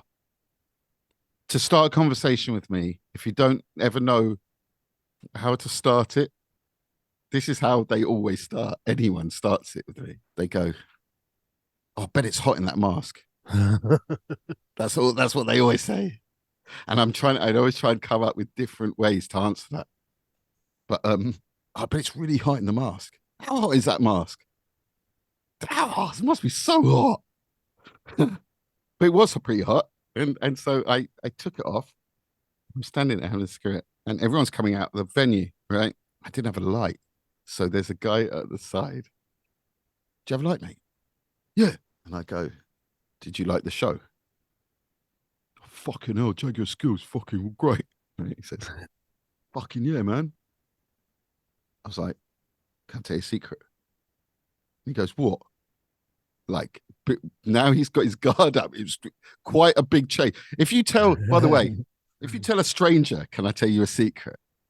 Expect a different response. Expect some fucking walls up. But yeah, what? I go, I'm Jaguar Skills. Nah. And he looks at me and he goes, fuck off, mate. And he walks off, right? And I'm standing there like a cunt. Sorry, excuse me. And I get a bit like angry inside. I'm like, no, I fucking am Jaguar Skills. I go up to him. I go, look, maybe I shouldn't have done this. I don't know. It is me. I had my Twitter account. Look, it's me. On my Twitter account. Look, because anyone can fucking do that. Piss off. Right? That's what he says. He walks off, and I'm standing there. He goes, oh, fuck, all right. I'll go get back in. Oh, the door's locked. All right, let me go around the front. Sorry, mate. Can't come in. I go, no, I'm Jaguar Skills. I need to come in. No, no, mate. You have to leave. I go, no, I'm the main guy. No. It's my event. I go, it's my event. No, it isn't, mate. Get lost, mate. No, no. Look, I'm going to fucking hit. Like, they were getting. So now I'm outside with all the people outside. I call my manager out. They're like, where are you? Come outside. Why are you outside? Like, to have a cigarette. You could have had one backstage. Right, but I needed some fresh air. Why are you outside? Well, how are you outside? It's just ended. Right, well, come back in. I go, I can't come back in. Why is that? I go, well, they're not letting me in. I haven't got a pass. They don't know it's me. I haven't got my mask. Like, oh, fucking hell. And so something like that's occurred when I can't get back into the place. Or that's beautiful though. I quite like the idea of being able to mill around through the crowd, through the the people leaving the building, having little conversations like that, and right. no one having any type of clue, like this mystery shopper experience. It opens you up to some real honesty there, doesn't it? I can see through you when I wear the mask. I can see how you are. I can see how you are. If you're nice to me and you don't know who I am, and then I put the mask on and you're the same, then you're a nice guy. Yeah. Right? A lot of times, though, they never think it's me. Right? So I come in with my tour manager. They always think it's him. Right? So they're blanking me. Totally blanking me. Not even giving a shit. And then the realization occurs when they realize that the tour manager's still there and Jaguar Skills has arrived when I put the mask on. And it's so weird, man, how people are. Like, it really is fascinating to experience and also see the difference of what a mask does. I mean, we've all experienced it recently. Like, you got a sort of an idea of what it's like when you remove your face and how people react when that happens. And yeah, it's really interesting. Firstly, it changes you as a person. It actually makes you more fearless. It actually reveals your true face, if you want to get deep. Wearing a mask actually reveals your true face. It reveals who you actually are. A bit like being drunk, you know. a bit like having your social norms kind of taken away, like reduced a bit, and you being able to interact with the world in a slightly more playful way, or in a way that you would do as a kid, maybe, or and have the world change in a way. So, like, I've walked on stage, set up the whole thing, ducked down, put a mask on, and stood up. And they just thought Jaguar Skills has materialized there. It's Brilliant. like, it's so weird. It's like if you're not looking for it, perhaps it doesn't, it's not, you actually can't see it. It's like they just thought I was a sound man. So no one gave a shit. Yeah. But then Not when they paying put the any mask on, attention. no. And it's as if you're invisible. It's really weird. And how also how people react when they don't know what your face is like. So there's some people who I know really well and had long conversations with them, and they've never seen my face. And other people are totally cool with my face. But there's other people that I know that if they saw my face, it would sort of shatter, it wouldn't shatter their illusions of me, but it would make them speak to me differently, for sure. I know that. And so I haven't revealed it to them. Wow. Right. And it's weird. And it's just that's naturally occurred. And I wasn't really actually thinking about that whilst doing it. But now thinking about it now, that's the reason, because people do change. So And, how about, because you said about Skibbity MCing for you on that gig, mm, I bet Skibbity was someone that you were quite happy to show your regular everyday face with. there's some people as well that only recognize me with the mask on. Oh, And right. he was one of them. I worked with him. Wow. Well, Just never saw it. So even no. like before you, so you're not on stage, you're Loads of sitting DJs, backstage. ton of DJs don't know me for my face. Industry people know me for my face, and people that I work with closely know me for my face, of course. But like sort of DJs who I've got a working relationship with, who I've seen hundreds of times, they wouldn't know. If I walked up to them, they wouldn't know, and it would bother them. But if I approach them, I'd get a better response if I was Jaguar Skills approaching them. Wow. What what a really strange head bending position to be in to Like do that. certain times, like for instance, I wanted there was a singer, female singer, who I wanted to say, "You're brilliant." That's what I wanted to say. I'm Jaguar Skills. I just thought that was fucking amazing, right? Hmm. I went to approach her, and she looked like I was about to attack her, right? Oh Like it was no. horror. It was Oh absolute no. fucking horror on her face. And I turned, I went round the corner, put my mask on, and went back out. And she was smiling when I went to see her. Wow. Right. How does that make you feel then, though? That must be a strange Well, feeling. some people don't like my face. Some people love my face. And I'm just one of these guys who you either fucking really like I have very marmite, it's very marmite with me with people. Like either that we get on great and we talk for hours, or I don't say a word and I maybe could be very silent and weird. And it's like I'm silent and weird with the people who I feel I'm very sensitive to energy and stuff, man. It's just I'm Yeah. sensitive, like, and it's like I can feel. Can't you like? I'm surprised when people can't feel like when you walk into a room and the energy is different. Oh, massively. Like I can Massively. sense that, right? Yeah. And I can sense if I'm speaking to you and the energy is different. Also, I've had the opportunity to be able to function with a mask on, right? Speaking to other people. And I know that those people would give me different energy if they saw my face. But for whatever reason, they like my eyes and my body shape or whatever. I don't know what it is. But I mean, but they will then be way more cooler with me. I'm gonna hang. And then I feel like it's just bizarre if I now take my mask off now. It's like Yeah, you're in a weird I'm in situation a there. weird. Imagine if you got on with somebody really well and you're about to take the mask off, and then you're thinking, I don't know, maybe they want to, and maybe then you've got 7 people they're talking to, and now if I take my mask off, it's just going to be weird. And because you never met me, I think it's to do with if you've met me with the mask on first, that's how I think you'll probably always see me. But Wow. How but about if people then who've spoken to you at least 5 times, but only on the end of a phone line? When we right, do meet, I guess uh, that depends on the context. When we yeah, eventually meet in real life, that's then a different thing, isn't it? I wow. think that if you met me with the mask on, I might actually just keep give you that pleasure of never seeing my face. I That's mean, not a pleasure. Not it's a for a gift. journalist who wants It's to a know every gift. little I know that's detail. even more so. I know your type. I know how you think, man. I know all about your kind. And so the more I can manufacture a whole thing for you, the better. That keeps me in business.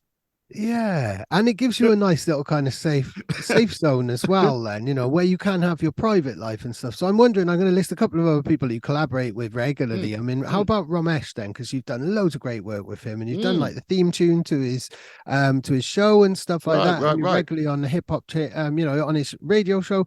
Yeah. How about, does he see you with or without a mask? Oh, without. Without. Yeah, because I just thought with him, I thought, man, I want to just be mates with you. You Yeah. know, like I'm sick of like not being. See, that's the thing. Maybe that's the disadvantage as well. It's like I can't truly be. We can't really. It's always an act, isn't it? If I'm wearing a mask, it's just weird. It's like maybe in certain occasions that it's fun to have this comic book character in the room with you. You know what I mean? In a way, like Yeah. that's it's like cabaret, isn't it? It's like if you're in a fun club and everybody's fucked and there's a guy in a mask chilling in the back. That's funny. That's weird Yeah. and bizarre. But if I'd rather have a relationship with somebody like that, so people who I admire, if I can, creative minds who I admire, and I especially admire comedians more than pretty much anyone. Whether if I've got a chance to actually be Matt Yeah. and talk to you like that, then I'll take that. You know what I mean? And and and as well, working with people in sort of show inverted commas show business or whatever, they Yeah. understand what it's like to have just people coming up to you, speaking to you, and what that happens to make you turn you into is quite a reserved, shy person who Yeah. doesn't want people coming up to you, and it's a weird dichotomy because it's like you're a performer and you're sort of craving hunt all this energy and attention, yet personally, your interpersonal relationships could actually suffer a bit, and you could get fairly guarded on who you want to hang out with or who you actually Yeah. want to talk to. And I've been around fairly famous people who been to dinner with a bunch of them where you'd have people just. I was with somebody. I won't say who it is having dinner. Right, this guy is taking me out to dinner because he wants me to do some work for him, right? And he's got this plan. And also, he wants to hang out with Jaguar Skills a bit. We want to talk nerdy shit. This is what this conversation, nerdy shit. Yeah. And I love talking to him and he liked talking to me. And we were like, so this person comes up. Oh, hi, can I just say hello? Just out of the blue. And this guy goes, yeah, hey, how you doing, man? It is you, is it? It is you, yeah. And the guy was like, yeah, yeah. And then the dude knelt down and he put his arms on the side of the table and went, no, just keep talking. Keep talking, guys. This is great. This is great. Just keep talking. I love it. What? Yeah. What? No, I just want to hear you talk, guys. And I looked at him, and then the dude looked at him, and he's like, yeah, yeah, no, that's cool. That's cool. That's really nice. Hey, do you want an autograph? And he did a sort of thing to get rid of this guy in a cool way.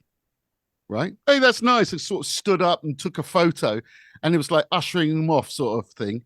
Yeah, you can fuck off now, mate, sort of thing. Fuck off now. And then the guy pissed off, right? And then I said to the guy, this happens a lot, isn't it? And he goes, yeah, all the time. It happens all the time. I go, don't you want to tell them just to fuck off? Because I would. If anyone did that to me, I'd tell them to fuck off. I'm sure of it. Or not be as cool as that. It would really bother me if somebody did that to me. What about you? Yeah. Wouldn't that fucking be just the worst? Yeah. So these people tend to be quite guarded anyway. So, and I am too a bit. So me and Rom get on fucking great, just because we're really similar. We really are quite similar, and just one of these. And he's so generous. He's very unlike perhaps what you would think sort of famous celebrities, like very sort of sweet and gentle and nice and generous. Go You know on. what I mean? Like a good guy, really good guy. So I'm really happy that he's my mate. That's awesome. Yeah, That's yeah. beautiful. And that's a really kind of wholesome side of the connections that you've made through hip hop, through a Well, nerdy. I mean, that's what you connected over, really, wasn't it? I would imagine anyway, just through a pure nerdy love, mm. but deep love. Well, Hip hop. I believe that I'm a little bit older than him, so like he when he was at college or something, he would listen to my mixes on BBC and love them. And so sometimes I feel he's a little bit bugged out that he's speaking to me, and which I feel weird about, because it's like I don't feel it's nice, I guess, but like who the fuck am I to? It's just so weird because I find it Mm. weird. Like you've got an idea of something, and then if you really like that thing that you like, you obviously are going to put them in a different light. But when people do that to me, I always find that fairly awkward, I think. Yeah. I'm Yeah. not too sure what to Definitely. say. I'm not too sure what to say back. Like, say thanks, say thank you back. That's what you do. Are You you are rec- you good at taking compliments? How do you take compliments? badly internally, but just like every artist has got an ego. And that's the thing that drives you to actually make your art. But at the same time, you do have to have it in check, man, because then you can't create good art if you're massively in your own ego. Mm. That's where it all fucks up, you know. So you need it to have the sort of fortitude to go, to have the drive to keep doing it and keep being knocked down and keep wanting to do it. There has to be some sort of egotistical force in that respect. But if you get it too big, it will interfere with what you're trying to do. Yeah. And so Dilute it sometimes completely. with any art, once you've made it and you've sent it out into the universe, you have no idea what it's going to do or how it's going to affect somebody. You know, like Yeah, it's out there then. It's out of your hands. yeah, exactly. Like I don't know, like Q-Tip doesn't know how his music affected me when I was in New York that time, and how when I listen to that tune that I think of New York, and it's like a soundtrack to me. Like he Mm. made it, but then if I were to meet Q-Tip with that thing of thinking that he knows about that New York thing, which he doesn't know. But if I approach him like he does, how is he going to respond? Like if I'm, oh Q-Tip, mate, oh, you know that tune, yeah? You know that tune, right? When I was walking around New York, right?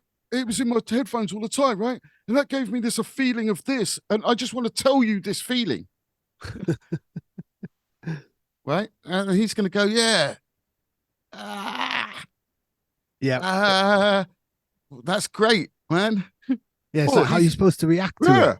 yeah. And Yeah. so when anyone says that to me, basically you just have to receive it as that is lovely. What a lovely thing to say, isn't that nice?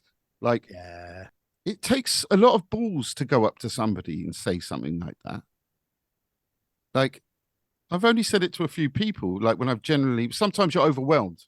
Sometimes you're like, fuck, I just need to say how much I love you, right?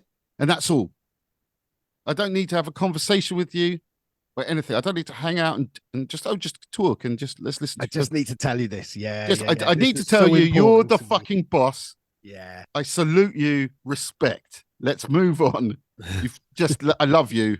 That's it. Right. Yeah. You just receive it, don't you? Like brilliant. Yeah. Thank you, man. That's how I think that's how you see it. And I'm trying to receive it more, not like that happen. Also, not like that happens fucking all the time. either. But like, it's like not all these people are saying this.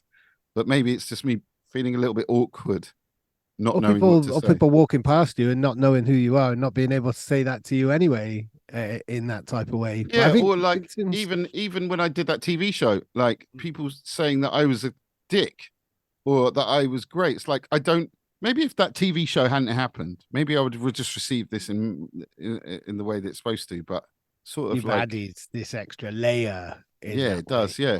I was wondering with the ego thing and kind of wrapping up and to highlight certain things that you're up to now and where you're at creatively. Hmm. I think spending hours and hours and hours and days and weeks and months on your own in a studio, absolutely obsessing over Hmm. tiny details and Yeah. trying to bring that artistic vision, that sound, that idea, that story that you've got in your head to life.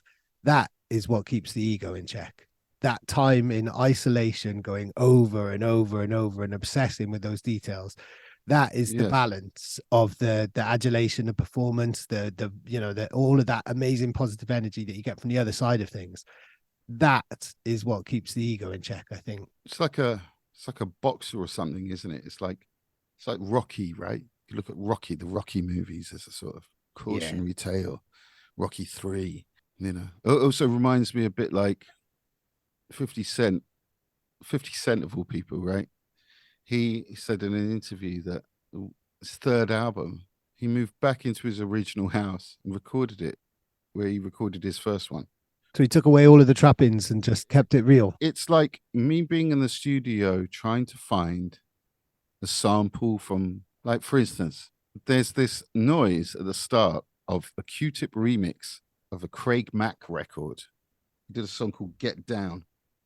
And there's this noise. It's not even the main fucking tune. There's this noise at the start that goes, "Eep," and they've delayed it. So it's, "Eep," Mm. right. And it goes, "Eep," and then the tune starts. And then there's this little noise throughout the whole tune. It's a tiny little horn noise. And I'm working on this thing called the hip hop time bomb. This is the new thing that I've made where it's the history of hip hop.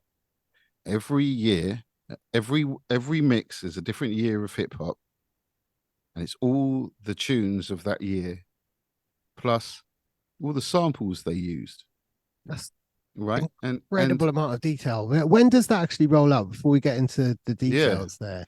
I want it to roll out in the next few months. Over lockdown, I released 10 mixes. This was an idea I came up over lockdown, right? Hmm. And there's 10 out there, right? Already. And I wanted to do season 2, right? But things got into the way, different albums got into the way. I actually started a record label and made a couple of albums, right? And a bunch of tunes and stuff, like in between. I had a look at the numbers of this thing. This thing's been downloaded, this thing's been listened to. It still gets listened to like thousands of times a day. It's over 1 million downloads on Apple and like Brilliant. 350 reviews. I hadn't really checked it, how it went down. It's gone down really well. So we just thought, let's do a season 2. And with all my new knowledge of making stuff and also the technology now, new technology, I've managed to sort of up my game a bit on the mix, and it's like next level shit, man. It's like truly next level. Like never done anything like this in my life before, and Amazing. yeah, and sorry, I forgot what we were. What we were. I'm still. Don't worry, I've remembered. It's the Craig Mack, the Q-Tip remix. Yes, exactly. Yeah. So this one, right? So I'm identifying, like, I'm ending up remaking every hip hop song, like, because I'm like stripping it and putting beats to it. Like I'm getting the original samples and using that as the source instead of what they used, if you see what I mean. I might even be getting the sample that they used and then sticking the hip hop drums over the top of the sample and taking the drums off the actual sample and put the rap drums over the whole tune of the sample. So Brilliant. you might think it's the loop, and then it just goes into the whole jazz tune, but with the hip hop sample with the drums on. All types of shits getting done. And so there was this one tune, this Craig Mack one, and this is exactly what I was thinking. Like what you said was, I spent 9 a.m. until 3 o'clock p.m. trying to find this fucking sample, right? of this noise. This it's nowhere to be found online. No one knows what it is. I went onto a Reddit. Somebody thinks it was this Miles Davis record, live in Montreux, 1967. That record is 20 minutes long. And you know these jazz records that start, there's no start. It's just like 1, 2, 3, full on straight away. It's full on straight all the way for 20 minutes. And I'm looking for half a bar of a noise. Oh gosh. And I find it. And it's like 16 or 17 minutes in. And it's a noise that wasn't even a horn noise. It was actually a bit of noise in the background. And it was actually in between two bars. So it wasn't kind of easy to pick out. That's clearly a situation where Q-Tip or the producer just sort of maybe randomly needle dropped a record or went through it very quickly to find the noise that they kind of like, right? And then they used it. That's how that happened, I'm sure. It wasn't, he didn't listen to it for 17 minutes and go, that's the sound. Oh, that's the sound. No, he was like, we need a sound. Let's get this jazz record, live thingy. Oh, yeah, that's nice. Right? But to retroactively try and find that and remake it is really hard, wow. I'm telling you. And like, it's surprisingly hard with certain records. And I started it and I have to finish it. But fuck, man, it's certain times. It's been really like, that's intense. To rethink my life, like, because no one's going to question it. Nobody's going to say, I think that's the wrong sound. I think that's, or maybe that there are. No, I think, but the but journalist, Matt C, the journalist, hip hop journalist, Matt C, me in 1997 would do that. So I'm having a conversation with him in my head going, I'm going to fucking show you, dude, that this, if you did want to dissect this shit like you do, because there are other people like me out there that do that, you will find that you can't fault it. Yeah. Just like you can't. And also, there's no one in the world who's going to do this. Like no one in the world's going to do this and has done it and has done it to such mad levels. Like there's one mix, right, which is the birth of hip hop.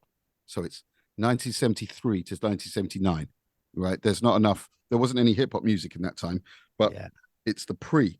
So it's all the ultimate breaks and beats. It's all the break beats that all the DJs would play from Kool Herc, but it's all of them. And I found out by going through different lists, going through different archives, also listening to all the old tapes, right? And seeing how they did it. And I've matched. So what I did was I ripped the tapes in terms of audio, separated the tapes, isolated. Just, you know, when these, I don't know whether you've heard them, but it would be like, they'd do stuff like, yes, yes, yo, right? They'd say that, yeah. And they'd do this massive echo. So it'd be like, yes, yes, yo, yo, yo, yo, with like Apache in the background. And then they put the amen break. So what I've done is I've stripped the tapes to just get the acapellas of the old original, their voices. Wow. And I've remade their sets and I've put their voices back on it. So it's clear. So, because these things are muffly as fuck. Yeah. So it's clear. So it sounds like you're there. I wanted to make it sound like you're there, right there at the club Kool Herc invented hip hop. Oh, and what I've done as well with all the break beats, I've stripped those as well because there's only certain parts of the tune that have the break beat on it, right? So that was the idea. So you'd have like a James Brown record, but there's only 16 bars of the funky drummer. And then it goes back into the tune, right? James Brown goes, okay, here, let's hit the funky drummer. Boom, boom, cat, cat, boom, cat, right? And then the tunes goes again, right? So Kool Herc would take, and other DJs would take that section and then go back to back on the record decks, you know, and then you dance to it, right? But what I've done is I've stripped the whole tunes of all the music. So it's just all the drum break throughout the whole tune. So it's a drum break no one's ever heard because it had music over the top of it. Wow. So I stripped the amen break. So it's just amen throughout the whole thing, but all different patterns that had all the horns and stuff all over it before. But now I've stripped it all out and then EQ'd it and saturated it and compressed it and made them sound like just the drum stems. And then I've mixed those together. And then all the bass from all the other tunes, if they were in key, I'll mix it in with that. I'll scratch it in. So basically, I've created 2 hours of just on one mix of like the most, a set that could never be possibly ever done. But I'm making tunes out of 5 different drum breaks, like a bass of one. Like there's one where it's the champ break, but just with the champ, and it's got the Apache bass line, and then it's got the Amen drums as a song with DJ Hollywood going, yes, yes, yo, all the ladies in the house, from the actual original recordings. It's fucking wild, man. That's just one tape. Oh my gosh. Like the level of detail. I mean, just that one tape. I mean, how long did that one take you? We must be talking month. weeks or A month. right, a month of 12, 13 hour a day sessions here. Yeah, because it's also it's the research, right? That I'm not factoring that in. Right. Okay. So that doesn't So even factor into the month so or that's anything slowly. like that. If I need to search for tapes, this and that, all types of shit.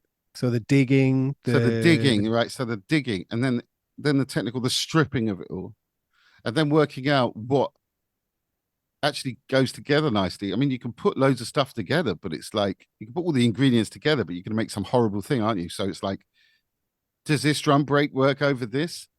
Oh, wait a minute, this one sounds much better over that. And then the horns go from that. So then I could take the horns from there and put it at the front. And then, oh, as James Brown, I've got the a cappella of him on Funky Drummer. So let's put him over the top. So now he's saying, clap your hands, stamp your feet over something that he never did ever. But it does sound like he's doing it. And then also, let's try and make it so it sounds like an old record. And that if you didn't know, you just think it's a tune that's been put on. Let's do that too. Let's sort of like, I don't want to telegraph what I've done anymore. I'm not interested in going, oh, this is Show Me Love, and I've put Beyonce over the top. Right? It's not, I don't care if you know the sources anymore. I want to create a tune that you think's a tune that sounds like it's recorded. Beyond that, it's gone beyond the sources. Way beyond that. Way beyond that. And it's like I want you to think that how the fuck did he get the drums? What? Wait a minute, what's going on here? Like I want a head to be perplexed. And also think that, and also go online and search for this record that doesn't exist. Yeah, because it sounds so authentic and legit that it has to exist. You know, I put like crackles of records underneath the samples, so it sounds like I'm got it on vinyl. I've got 400 different vinyl crackle noises that I use, and then I pitch those down, and then with the crackle noises, I even time stretch them to go sit with the beat. I time stretch crackle noises to sit over the beat, and I put them at hardly any sound at all, so you could hardly hear it. But if I didn't put it in, you'd think there's something weird about it. Yeah, but if you it's what the ears can't actually, it's what you can feel more than what you can actually hear. Yeah. So I like to layer stuff, almost invisible sort of layering of sound that builds up a picture. That if I took that out, you would fit. There's a vibe that's missing, and you don't really know what it is. That's what it's about right now for me, in terms of a DJ mix. It sounds mental, doesn't it? It sounds like science, because that's basically what it is. But fundamentally, I mean, that's the end product, but the amount that goes into it. And I think, like, to get to this point, you know, like other things that you really, really briefly touched on then, you know, was the album and the label that you launched during lockdown. Right. And that was the penny dropping moment, wasn't it? The Man in the Jaguar Mask was a real kind of turning point in order for you to get to have those abilities to be able to put those infinitely detailed projects together. We have to go back to the Man in the Jaguar Mask, don't we? Because that was an incredible project for you. Right, certainly. Because firstly, it was on KPM. Right, KPM is the label that I would just need all their records. It's like that was the ultimate diggers record label, right? And the reason being, it was a library records label and library music, right? So that means incidental music in TV and film, right? In the olden days, they would compose this music, and the only way you can get it out was on vinyl, right? So they'd press it on vinyl and they'd send it to all the composers and TV companies. It wasn't commercially available. And so they'd have stuff. These tunes weren't constructed in the regular sort of fashion. They'd be constructed in a sort of a film score fashion. So perhaps you would have isolated 36, 32 bars of drums on it.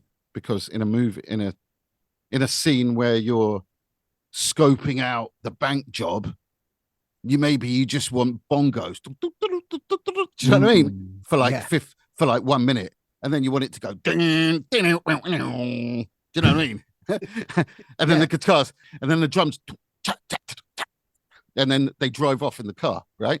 That was how it happened in the 70s movie. Right? That's the shit I love. Right? And then maybe you have some horns, and maybe a little thing. And then maybe it ends like a little cadence or something and like then that. it ends. Ends on like a sinister duh, sort of note. And you're like, ooh, something's gonna happen. Yeah, something's gonna happen, right? And so you'd have these records like that. So when they approached me, hey, do you want to make some library music with us? And I was like, yeah, of course. And they're like, okay, cool. Send us 8 beats and we'll put them out. I go, what do you mean? Send you 8 beats? What sort of beats? Whatever you want, drum and bass beats, hip hop. You want me to make drum and bass beats for you? Yeah. No. This is what we're going to do. I said. I said, look, what we're going to do is this. Do you know how much I love KPM? No. Well, let me tell you how much I love KPM. I listed all the composers, old school ones, all the tunes. And I go, if I was going to do something, I need to make it. All I've ever wanted was, because it's no cover, it's like a green cover and it says KPM, and it would say something like Dramatic Action Scores, Volume 3, something like that, right? And then the tunes would be like dynamic, dramatic, emotional. Do you know what I mean? So it would have descriptions of the tunes instead of the name. To just have a description, so it's easy to go to if you're a TV producer and you've got an emotional scene. You can just go, oh, here's the emotional tune. Does that work? Yeah, all right. We'll license that. There we go. Boom. I said, all it's ever been is my dream to have a green record with Jaguar Skills on it. Can I have that? And then can I just make the tunes like how you did in the olden days? And if I can use your studio that you used it in and all of that, we can actually make something really authentic, old school, and something it's a dream to be able to do. And did they take a bit of negotiating, or were they all over it? They like the enthusiasm. The thing is as well is that this is what Ice-T told me. Some shit from Ice-T. He said that he went in to his record label and he got signed on nothing, right? So he went in. He was like, yeah, I've got the shit. I've got this. And he hustled it. He was like, yeah, I've got 4 albums ready to go. And he didn't have any. And that's how I did it with the KPM thing. It's like, yeah, I want to make this. Right, cool. It's done. Deal done. And then I thought, I've never made this. I don't know how to make it. I don't know how to play any instrument. And how do I fucking make this soundtrack with instruments and a band? How do I even do that? I ended up doing it. And during lockdown as well. Like during lockdown, added extra complications. Right. And I added, and well, maybe it was luck because all the musicians, like I was saying before, like they were all ready to go. They had nothing to do. So the musicianship I got on that album is just top notch, 10 out of 10, you know, from musicians that were taught by Louis Armstrong, John Coltrane, to you know, Simon Katz from Jamiroquai and Gorillaz to Roy Ayers, you know, people that played on the Roy Ayers band. I had the flute players that played with Lalo Schifrin on Enter the Dragon. Whoa. These proper cats, you know, and so basically the process was that I'd sketch out a really crappy beat on my computer. I'd send it to a couple of people, the drums and the bass guy, and they'd replay that. And I'd also say to them, do you think you could improvise? And then they'd come back with this improvisation where I would be then like bugging out because it'd be like samples. This is how I started to view it. It's like I've just found the illest drum break or whatever drum loop from this guy playing, you know. And then I'd start to paste together the improvisations to create this whole new thing. And then I would get a guitarist to play some stuff over the top of it, and then get him to improvise and freestyle, and then find loops and edits that he's done, then add that to the tune. And then I'd think, well, I've got now a sort of tune that's made out of like samples, but is a tune though, you know? So now, hey, if I get that guitar lick that I've looped up and get a horn section to play those notes, instead of the guitar, let me get the horns to play that. Then I've got this whole brand new horn line from nothing, from a guitar lick. And they'd be like, all right, let's get this vibes. Let's get a vibraphone on there. And then we're getting into something. And then I'd chop it all up, make the tune. And then I'd say to them all, do you think you could replay this thing that I've chopped up? And then sort of freestyle that. Brilliant. To get variation. Multi-layered kind of process. And they didn't mind you coming back and asking No, for them no, to no, not that. at all. So then they would play a take where it's basically all my chops, but they've replayed it. So it's all like lovely and smooth and everything. It just sounds like a thing, you know. And then I put it all together and then made this album and sort of structured it around the 70s KPM sound, where it was all stuff for like cop shows or game shows or something. And so I then did it in that style, but then pasted it together as a sort of film score. And so there's a story in all of this, and it's like a sort of detective sort of story, but like I hope sort of musically, when you listen to it, it takes you on your own adventure story, like kind of directed by me. But hopefully the sound will, you know, project the imagery that I intended it to I think it have. definitely does, partly through the way that you tell it, but partly because of all of these shared reference points that we all have, kind of certainly Yes, from certain ages, but from watching particular films and things like that, that there are these kind of shared reference points. that's what But it is on it. we've They're all like, got our own kind of adventures then, which you're directing without realizing. And I guess, yes, you know, to wrap up in a kind of cliche, cheesy way, but right. that's been your whole life, has been an adventure through music in a way, really, hasn't it? Yeah, it has. It really has. It's shown that if you do have a passion and if you blindly just follow that, it will take you on a fucking adventure. Yeah, man. That's 100% sure, you know. And that adventure is mad and wild, and it takes a lot of trying to bring yourself into the present moment all the time. Because when you're doing stuff for yourself, it really is how you should live, I think, because it's like you are the director now. Wherever you can't ever get sacked. They can't ever tell you you're not good enough. No one can ever say anything. You can just do you. And as long as you do that, I think the universe actually gives you what you're searching for. Oof. You got me rippling in goosebumps, man.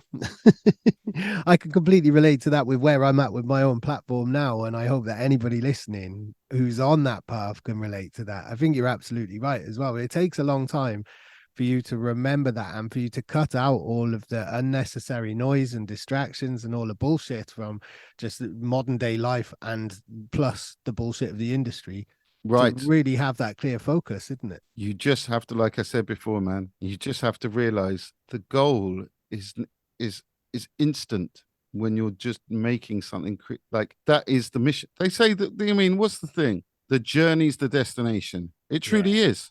It Yeah. really is. You know, that's really true. And actually, when you actually finish making something and it pops out into the university, there is a feeling of a bit of a like, oh, was that it? Mm-hmm. Yeah, every single When time, man, because yeah, people have their lives, don't they? And the people you can't expect, it's like, you know, drop the book and you expect the whole world to be no, like, whoa, no, but they've got their own lives. They've got, because yeah, it's because you're expecting something to happen. yeah, Like I'm expecting instant gratification. I'm giving this thing out, and what do I get? It's like the reason is you're just giving it out to the. It's like that's like the last thing you should be worried about. yeah, It's like that's out of your control, and you're actually, if you give it with genuine love and positivity, and if you genuinely make something that comes from your gut and your heart and isn't influenced by other things, and it just is you're the purest form that you can do, that is what the universe wants. That is what the people want to hear. That is when you're going to get what you're looking for. When you're truly not looking for it and you're just giving it out, but with that energy. Because the universe doesn't want derivative stuff. You'll see. It wants what you're here to do, and what you're here to do is what you bring, and that's what you need to do, and it's as simple as that. Oh man, what an amazing way to end this interview on such a wholesome, inspiring, and absolutely true. Yeah, a fitting motif at the end. I'm kind of a little bit lost for words there, because everything you've said relates to loads of other stuff, which is not important to this interview, but just the journey that I'm on. Yeah, that's an amazing, really inspiring way to end this conversation, which could carry on for a hell of a lot longer. There's so many other things I want to ask you about and find out about, and perhaps we can do another interview at another time. But thank you so much for Dave, your stories. man, yeah, absolutely. Thank you for doing it, man. I really appreciate it. Thank you. Brilliant. Cool, man. Thank you very much. Yeah, no doubt.